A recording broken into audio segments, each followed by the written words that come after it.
Hey guys, it's Dr. Bickling from Own It Dental. As always, here's my contact information if you need to get a hold of me. And if you guys are enjoying these videos, please do hit that like button. It's right down below, and stick a fork in it like it's done. All right, speaking of forks, today we're going to talk about forks. So let's dig into it.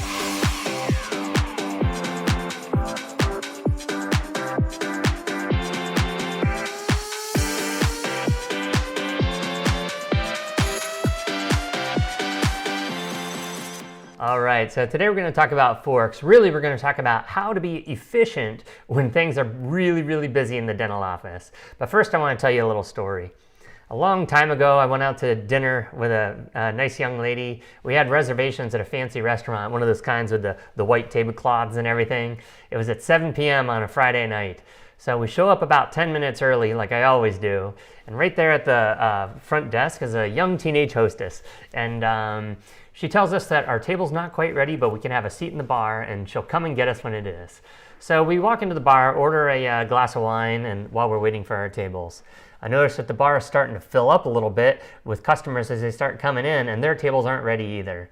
I look out into the restaurant and I notice that the tables are all empty, and it's a little curious, but okay. So I'm enjoying my wine, and about 20 minutes later, the hostess comes out and she says, "Mr. Brinkley, party of two, Brinkley, party of two."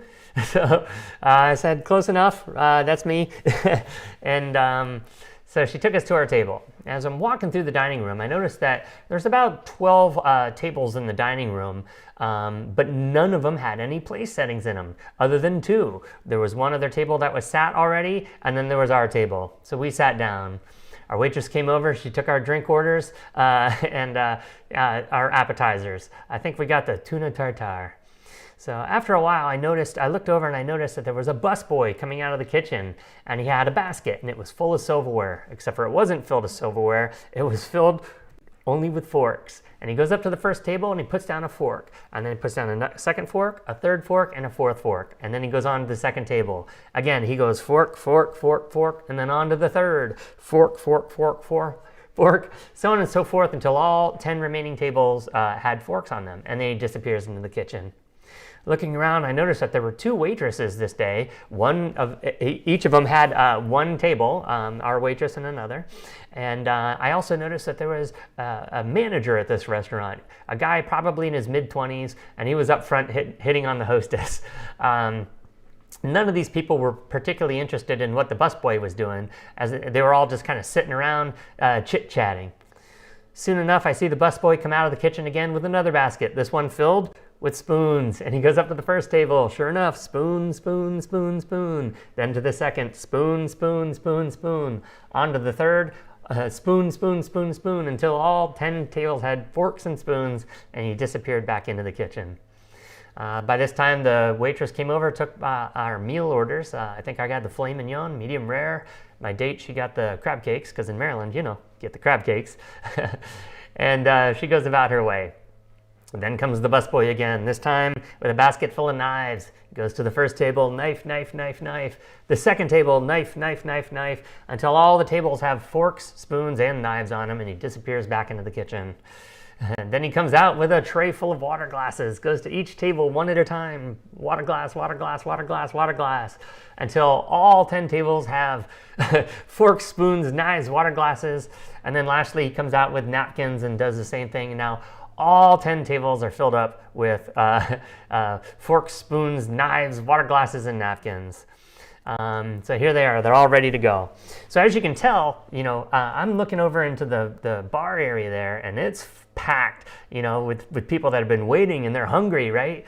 So I say, let's just sit here for a little bit and let's see what happens. And sure enough, that hostess starts seating those tables in rapid fire succession, one after another. Now, I was a server when I was in dental school. I waited tables 3 nights a week. And one of the worst things that can happen as a server is to be double sat, that is to get 2 tables at the same time. Well, these 2 waitresses are not going to get 2 tables at the same time. They're going to get 5 tables each at the same time. And sure enough, that restaurant's all of a sudden it's packed. And you know what's going to happen. You can just think about it.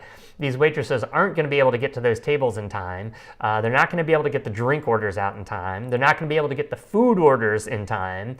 And then the kitchen is going to get hit with 10 tables worth of food all at the same time. And meals are going to be overcooked, undercooked. There's going to be missing things. They're going to be incorrect.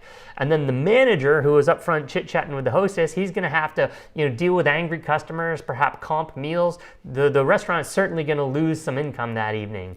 All because nobody there really wanted to help out this poor, little busboy do his job correctly, or at least maybe give him a hand or give him its advice on what he should do a little differently than he did it. So there were two lessons that I learned from this. The first lesson is that everything is everyone's job. The waitresses were kind of standing around looking at this busboy as if, that's not my job, so I'm not going to help him, right? And, in our workplaces, we have people that do that too. They don't do things that aren't their job.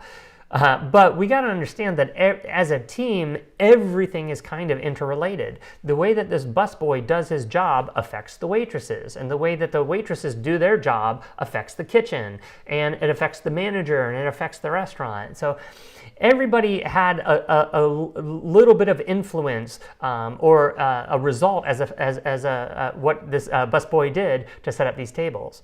So the first thing is that everything is everybody's job. As long as you're legally able to do it, in the dental office, I would tell all my staff, everything is everybody's job. Just because it's not your job doesn't mean you don't have to do it, because at the end of the day, it could affect your performance.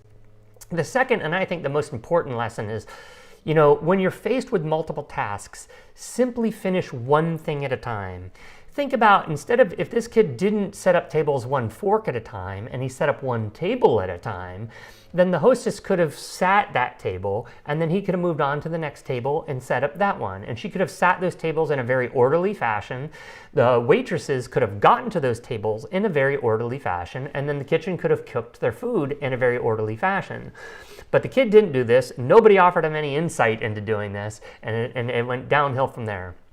So if he had just finished one table at a time instead of one fork at a time, we would have had a completely different scenario.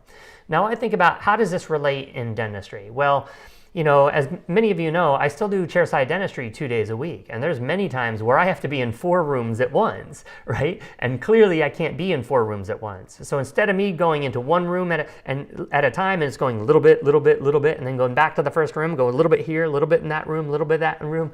Instead of me doing little bits at a time in each room, I can find one thing that I can finish the quickest and just get it off my plate. So if I have 4 places to be, I find the quickest thing that I can get done and I get it done. Maybe it's a crown insert, or maybe it's a hygiene exam or something along those lines. Something that I can get done quickly and I just get it off my plate. So I finish one room at a time instead of doing little bits at a time in every room. So instead of going fork, fork, fork, fork, I go one operatory, one operatory, one operatory. So this was a good lesson that I learned in terms of expediting how I can do dentistry, especially in those times when I'm busy. Instead of doing little bits in each room, I do one room at a time instead of doing one fork at a time. So I hope that made sense. I hope you enjoyed this video, and pass it along to all your associates, and I'll see you on the next one. Talk to you soon. Bye. If you enjoyed this video and want to see more content like it, go to ownitdental.com or click the link above and check out my services. I have dozens of hours of training videos, and I've negotiated reduced lab fees for all my clients. So if you want to get out of the dental chair and start owning your business, go to ownitdental.com and check out my services, and I'll see you soon.